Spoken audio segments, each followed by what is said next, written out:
Okay, so I wanted to talk a little bit about, well, let's see, about some chord progression stuff. Somebody had asked on Reddit about some theory stuff and some chord progressions, and ultimately, I think he wanted to know how to play like Tyler the Creator. He brought that up, and I was not familiar. I've heard the name, but I wasn't familiar with Tyler the Creator. So I looked him up. I found a little compilation of him playing piano, and I mean, no shade, but his bag of tricks isn't super deep, and so I was going to explain it and type it out, but I decided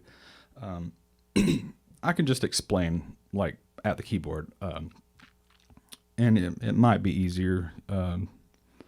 Depending on where this person's coming from, they might just need to like see what it looks like. I think they said something about feeling, they're a visual learner. Okay, so here's the deal.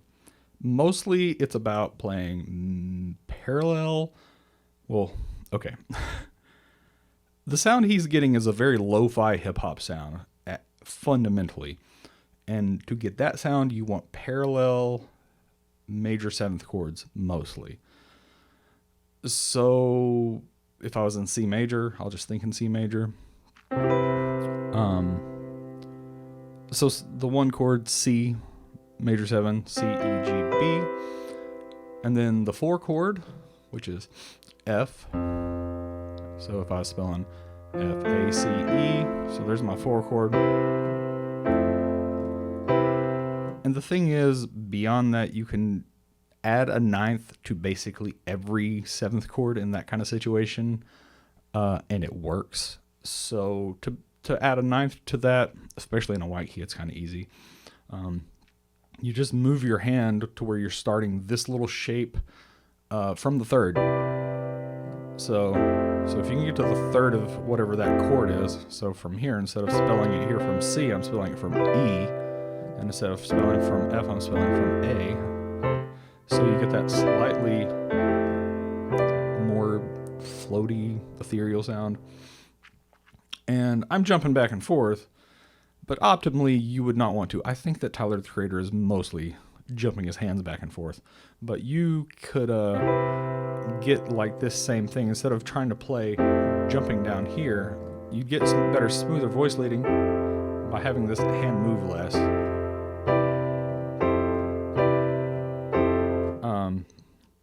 And also, just in case you're curious, this is that everybody likes that gymnopédie number 1, and this is that sound. Sorry, I added the ninth. It's just major 7ths, right? Parallel major 7ths. In that case, it's going from 1 to 5. But this is a really similar thing. So that's that sound. That's kind of the most important part. That's for a really lo-fi sound. Now, where he starts to diverge a little bit from that sound is that he'll add a few other things. One thing he likes to do, and the thing you can do that's great with just parallel major 7ths, is you can go anywhere. It doesn't have to be in the key. So if I was doing this and I wanted to hear, now I could just pick something that's not in the key of C major, like A flat. That's just kind of a stark sound. Then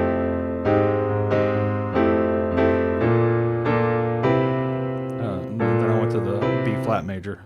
You can do whatever. Like, I can go almost anywhere as long as I'm playing major 7th chords, and it kind of works. Trying to think of just random things to play here. So it doesn't matter. You can just do whatever. I did notice that he really likes to do the one where he's like on 4 and he goes to the flat major 6 chord. Now, the other thing is he's mostly just kind of creating rhythm in his hands.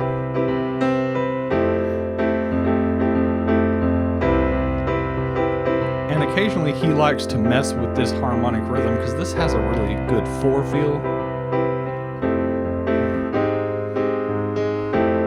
He'll just jump it. So it kind of keeps you on your toes. In some cases, it's sort of an anticipation. That's a thing where, like, when you're in jazz, you'll hear where you jump the beat. You're just ahead of the beat, so you're hitting on the and of 4. But in some cases, he's just doing it straight up mixed meter. 3, 4, 1, 2. So he's sort of changing the meter, so it kind of has this feel to it. So if you want to get that vibe, you can go for that. That's a little less of a lo-fi thing. That's more of just because lo-fi wants to be real chill. You don't want to necessarily get super jarred by strange meter changes. But that's one thing that's going on there. Now, the other thing is that he will sometimes use minor seventh chords, which you can do a lot of the same things with minor seventh chords. I can jump around. It's not quite as strong of a sound, but I can jump around to random minor seventh chords, and it works, especially when they're closer. It works better if they're close for minor seventh chords than making big jumps. Because if I jump to like the 4, I mean, it works. It's okay. But, I don't know, it just doesn't have that same ethereal feel. But yeah, you can go almost anywhere with minor seventh chords. And the thing that he likes to do, or at least I caught him doing a lot of, is he will move down. He'll use these chromatic motions where he will just kind of move down in parallel chromatic minor seventh chords. And the thing with this is you can do it forever, and whenever you decide that you're done, you just go to a major seventh chord. Let's say if I wanted to hear. But I could go further, and it still works. So let's just keep going. Let's keep going, and end here. That's a thing that you also hear sometimes in jazz. They end on like whatever the one chord is, and then they just kind of do this walk down, and they end up on some, it doesn't matter, just some chord that has nothing to do with the key they just ended up in. So that's the thing. That's most of it is doing parallel major sevenths, going to things outside the key to get that kind of jarring sound. Remember that you can stack to make ninth chords by just adding a step up. I could have done that with this chord too. You do need to be able to spell those a little bit. It makes it easier when you can spell them quickly. And then the other trick was just using minors and just walking them down, whatever. You can go wherever you want with those two. So just mix up those two ideas, major seventh chords and minor seventh chords in parallel motion, and it kind of doesn't matter. So now if I was going to tell you to actually like learn how to do this, I'd say the same thing that I tell everybody: start with your major seventh chords, or just major triads, and play them in every key, every inversion, so that you can learn all of these chords. You want to be able to spell these chords, and then you move to your minors. That gets your hand used to all the shapes, and then you can slowly move on to the major seventh chords.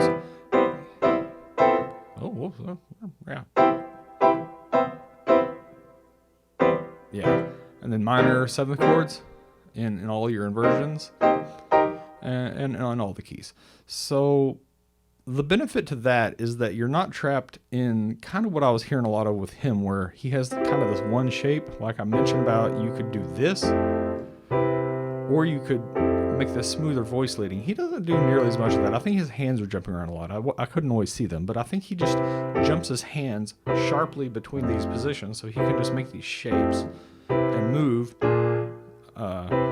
He's probably figuring out what those notes are, but we'll get to that in a second. But if you can play these in different inversions, then you can do more interesting stuff with it.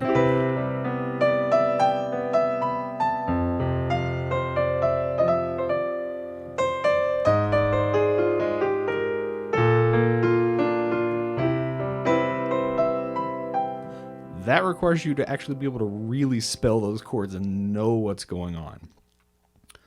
So I suspect he's playing by ear, and I just want to talk a little bit about the way that people who play by ear conceptualize stuff.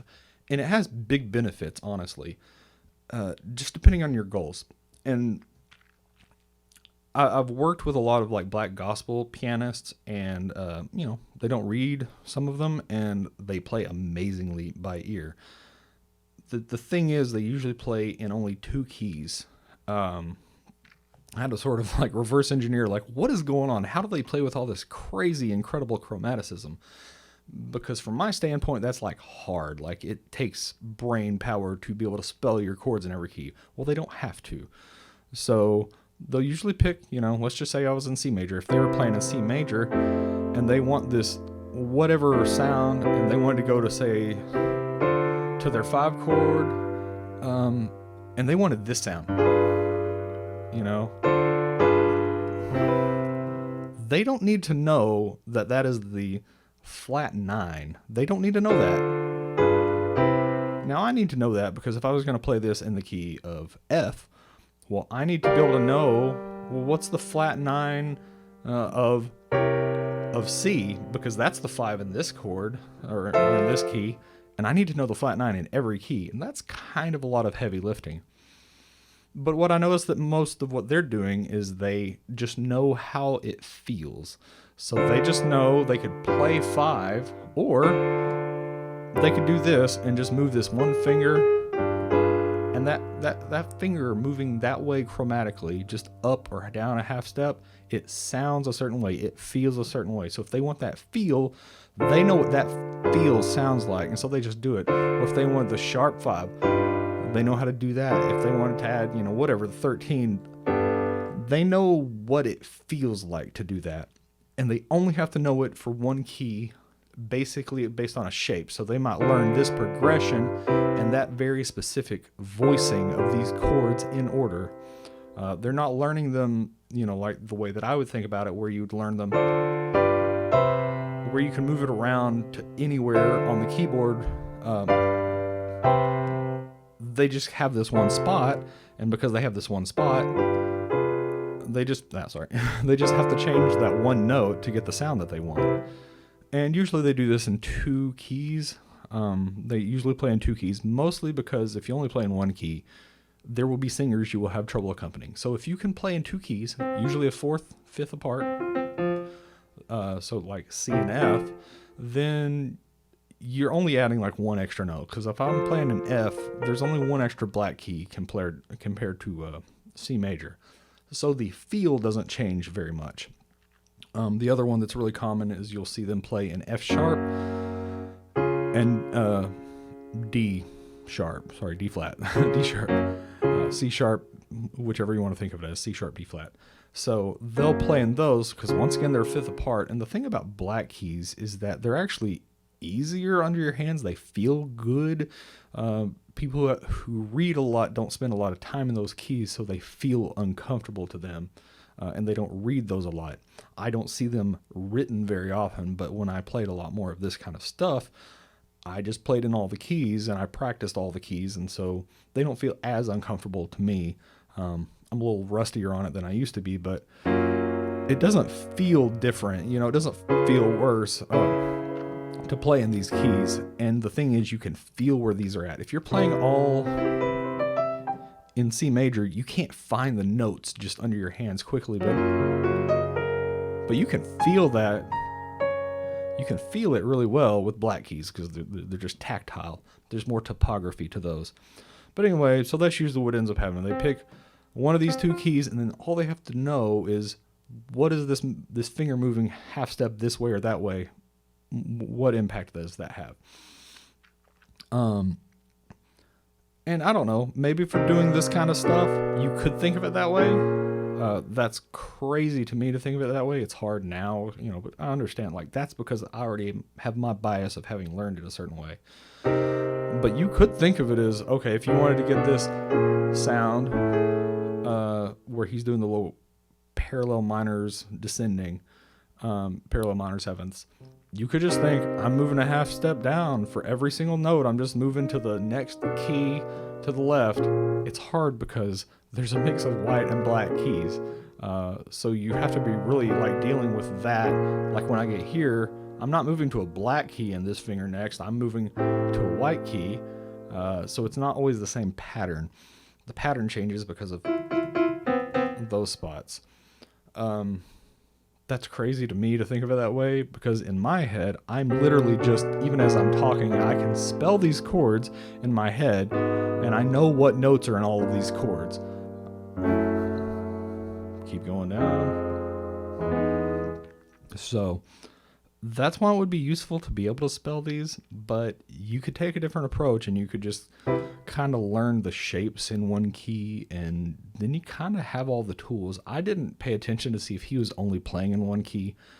I suspect he was mostly playing in one key or two keys, but like I said, since he's doing a lot of stuff that jumps outside the key, it kind of doesn't matter, but you still need to be able to spell all these chords somehow.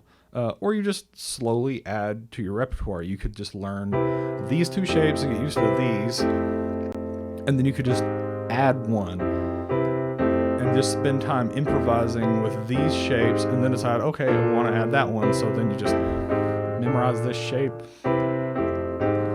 and then you just keep adding more chords, and your sound just gets more interesting because you can add all these different shapes.